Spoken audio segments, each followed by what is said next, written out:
Good morning, everybody. Good morning. If you would, please come in and have a seat, and we'll begin our meeting this morning.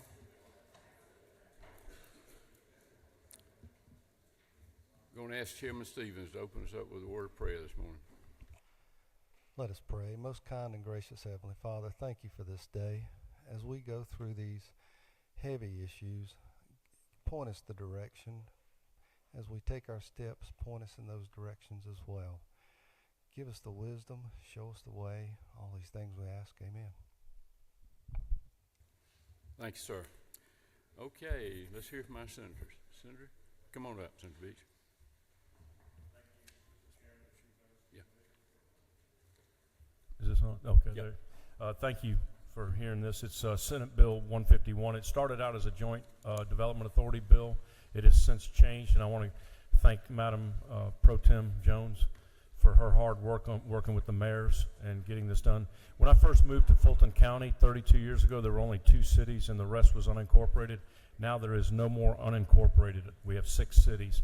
This bill simply allows each city to create their own development authority, and the Fulton Development Authority would not be able to do business if these cities create their own development authority and pass an ordinance. It's simply what that bill does. And again, I want to thank Madam Pro Tem Jones for her hard work on this committee sub and working with the mayors in North Fulton. Good. And I'll take any questions. Thank you, sir. Senator, don't see any questions. All right, thank you. Yes, sir. Thank you, Mr. Chairman. Good morning. Good morning, committee members. This morning I bring to you Senate Bill 96, LC number 600140 ECS. It's a pretty straightforward bill. It's a good government bill. It's a cleanup bill. What it does, it reduces the administrative burden on state agencies by reducing the number of boards that have grown inactive or perform duplicative roles. It also restructures a couple boards for efficiency. I would be happy to answer any questions. Okay, thank you, sir. Don't see any questions. Thank you. Thank you. Senator Watson. Thank you, Mr. Chairman, members of the committee. I bring before you Senate Bill 44. It's at the bottom of page 1. This is dealing with the millage rates. As our property tax digest has gone up, this is allowing our local school systems to lower the floor that we require them to set at 14 mills down to 10 mills if they see that they need to. It's more of a financial management bill for our local school systems. Okay. Don't see any questions. All right. Thank Thank you. Appreciate your support. Senator Summers. Morning, Mr. Chairman, members of the committee. This is LC 492342S. It is Senate Bill 13. Basically, Mr. Chairman, what this bill does is GFA allows GFA to include natural gas. In my district down there, as you know, I got a massive territory, and some of my counties are completely out of gas, and they need to be funded or increase the size of the pipeline, and basically this will allow them to have a tool in the shed to be able to increase your pipelines. Yes, sir. I have a question. Whip. Thank you, Mr. Chairman. Thank you, Senator, for bringing the bill. Isn't it true that this is a loan and not a grant? So the folks that are utilizing the gas will be paying for the infrastructure. Absolutely, sir. Thank you for that. Thank you for question. bringing the bill. Absolutely. Okay. Don't see any other questions. Thank you. Thank you, Mr. Chairman. Thank you. Yes, sir. Senator Hodges.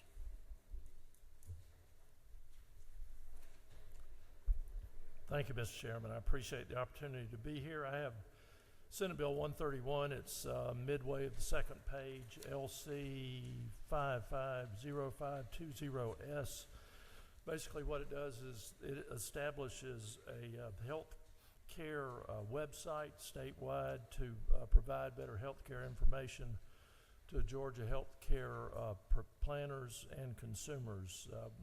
We'll have a statewide website list of healthcare providers listed by age, language proficiency, gender, location of practice, and license type. Also, we'll have the month and year of their birth, city, county, and zip, but we'll have no personal information. This is just for planning purposes and for consumer purposes. Okay. Senator, don't see any questions. Thank you, sir. Thank you, sir. Appreciate it. Senator Robertson. Well, I'm sorry. Wait a minute. There is a question. I'm sorry. Chairman Martin has a question. Yes, sir. And the senator knows this. I asked this in committee, but I do think it's important that some of the information, while the senator's intent is it not true not to have personal information, some of the counties are small, and using age in several of the classifications might actually provide for personal identifying information. And that's my pause with the bill. In certain areas, when you cut it by gender, by age, by specialty, it is going to say it was this doctor, and that is the pause I have with the bill. Isn't that what we talked about? And I couldn't find an answer. Representative, Mr. Chairman, that could be the case. It is not the intent, and to get the information that the Georgia Board of Healthcare Workforce needs, they have to get the same information from all the counties, whether the county's a big county or a small county. And again, what they're trying to do is be able, planners need to look at our state and say, we have a deficit of a certain type of healthcare provider in a particular area so that we don't have healthcare deserts. That's the aim of this. Okay. Chairman Hawkins, do you have a question? Yeah, this question did come up in committee, and my opinion is that patients do look for age in their providers, and I know my wife likes to go to a female physician, so this helps the consumers, the patients, select the provider that they really wanted. So I think it's a good bill. Thank you. Thank you, Mr. Chairman. Thank you, sir. Don't see any other questions, Senator. Thank you, Mr. Chairman. I appreciate Yes, it. sir. Senator Robertson, come on. Thank you, Mr. Chairman. I'm here on SB 100. SB 100 is a very simple piece of legislation. I found out yesterday afternoon around 4 o'clock. I have 5 granddaughters. I found out yesterday around 4 o'clock that I'm getting my first grandson September 5th. And I'm excited about it. Thank you. But what that means is in 18 years, my grandson's going to be able to go to the health department and ask for his birth certificate, and they're going to give it to him for $40. I have a daughter who was born 6 years ago. My wife cut her umbilical cord. Her name is Andy.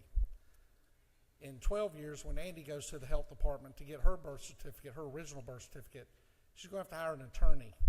She and thousands of other adopted children in Georgia have to hire an attorney, and they have to get a court order from Superior Court, spend thousands of dollars in order to get their original birth certificate.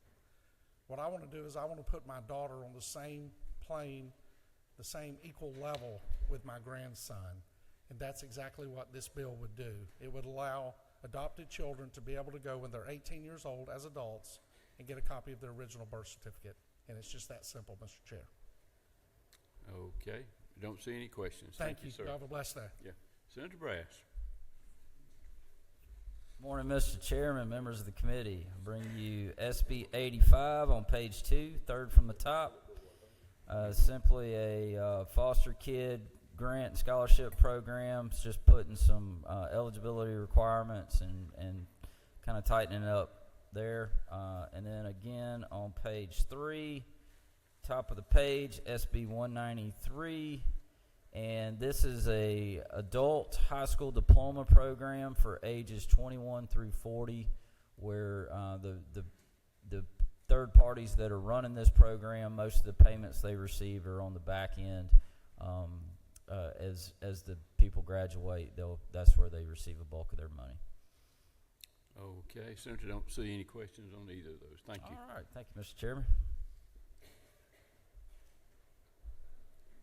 Yes, ma'am. Good morning, Mr. Chairman and committee. I bring to you SB 252. Decades ago, we put into code that any municipality with a population greater than 300,000 cannot transfer or convey property unless it's been abandoned for public use. This bill would allow Atlanta, the sole city with 300,000 population or more, to be able to actually provide a piece of property to their school system as every other city and school system can do currently. There's a piece of property next to an elementary school. It will be a land swap with no land loss for the city of Atlanta. And we've outlined that these swaps in the future can only be for educational purposes for the school system. Okay. Don't see any questions. Thank you, Senator. Thank you very much. Senator Hickman. Thank you, Mr. Chairman and committee. We're looking at Senate Bill 149, LC 492116. Senate Bill 149 will allow for newly qualified four-year college institution systems to participate in the TEG program. The college or university must be accredited by the Southern Association of Colleges and Schools Commission on Colleges as a level 6 institution. This bill actually passed the Senate last year, passed the House last year, and the governor's office made a few modifications to it, and we have adhered to the governor's suggestion on the modifications, so we would appreciate favorable support of this bill. Thank you. Okay, don't see any questions. Thank you, sir. Thank y'all. Sir. Senator Williams. Thank you, Mr. Chairman, members of the committee. On page 3, Senate Bill 260, this is Central State Hospital Redevelopment Authority. This is taking a 9-member board down to 4 members of 3, which would be voting members. And it's also putting all of the Central State Hospital campus under the Department of Community Affairs. What the campus consists of is about 2,000 acres and over 100 vacant buildings that were left after Central State Hospital was closed down and lost 15,000 jobs. And this is trying to redevelop this property to create jobs, get the buildings and property on the tax rolls in Baldwin County. I ask for your favorable consideration. Okay, don't see any questions. Thank you, sir. Thank you. Sir. Senator Hatchett. Thank you, Mr. Chairman, members of the committee. The first bill I want to discuss is on page 2. This is Senate Bill 153. Every year, as y'all are aware, the official code of Georgia gets updated and technically cleaned up, whether it's a grammatical error or just various spacing. So this is just the official code of Georgia, the annual cleanup bill. The second bill is Senate Bill 154. What this bill allows is for Georgia to continue to move forward if and when the U.S. Department of Education is disbanded. I know timing is everything, and I'm told the president may be signing an executive order right now to disband the U.S. Department of Education. So this would be very timely if it were to get on today. But what it does is just in the Georgia code, the U.S. Department of Education is referenced at least 25 times. And the biggest impact it has is on licensing. If you're a dentist, optometrist, psychologist, police officer, in order to be recognized as graduating from a university that's accredited, it has to be on an accredited list by the U.S. Department of Education. What this says is where it references the U.S. Department of Education, it just puts a comma and says, or its successor. Right now, we don't know what that successor will be. It may end up being the state or another federal agency, but if this bill passes, then if the president does sign the executive order and it goes into effect, Georgia will continue to be able to license professionals and the state can move forward. So I would ask for that. And then the last bill is on page 3. This is Senate Bill 141. This is a Department of Revenue bill, and what it does is it makes 2 tweaks to our statute that will raise the grade that Georgia gets from a B- to an A and potentially an A+. Okay. Don't see any questions, Senator. Thank you. Thank you, Mr. Chairman. Senator, come on up. Good morning, Mr. Chairman and committee. 2 bills on here, Senate Bill 17, Ricky and Alyssa's Law. This bill, part of it you've seen before. The new part we've added, Ricky Aspinwall's name to this bill, who was killed at Appalachia. Has 2 components, mobile panic alert system and a mapping requirement for school systems in Georgia. And then separately, Senate Bill 110, which is our free range bill that we presented last time. Okay. Don't see any questions on either Thank you, of those. Mr. Chairman. Have a good day. Senator Anderson. Thank you, Mr. Chairman. It's such an honor to be in your presence today. We feel the same way. Yes, sir.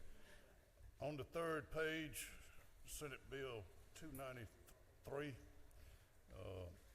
is helping our veterans. We're going to expand the free car tags to 2 instead of 1. Okay. Do have a question for you. Here, Lady Smith. Thank you, Senator. I was before one of your committees yesterday on the Senate side, and I believe they've amended this bill to a House bill on the Senate side. So, do you know anything about that? I'm in conversation with Chairman Alberts right now. But I mean, this is the best bill. Pardon me? I didn't understand. I think it's a vet's bill on the other bill, too. Okay, don't see any other questions. Thank you, sir. Senator Setzler. Thank you, Mr. Chairman, members of the committee. Top of page 2, under modified structure, Senate Bill 51, relates to qualification-based selections of architects and engineers. Takes the process we use in our university and state procurement system and applies it to cities and counties. Glad to take questions. Okay, don't see any questions. Thank you, sir. Mr. Chairman. Senator Walker.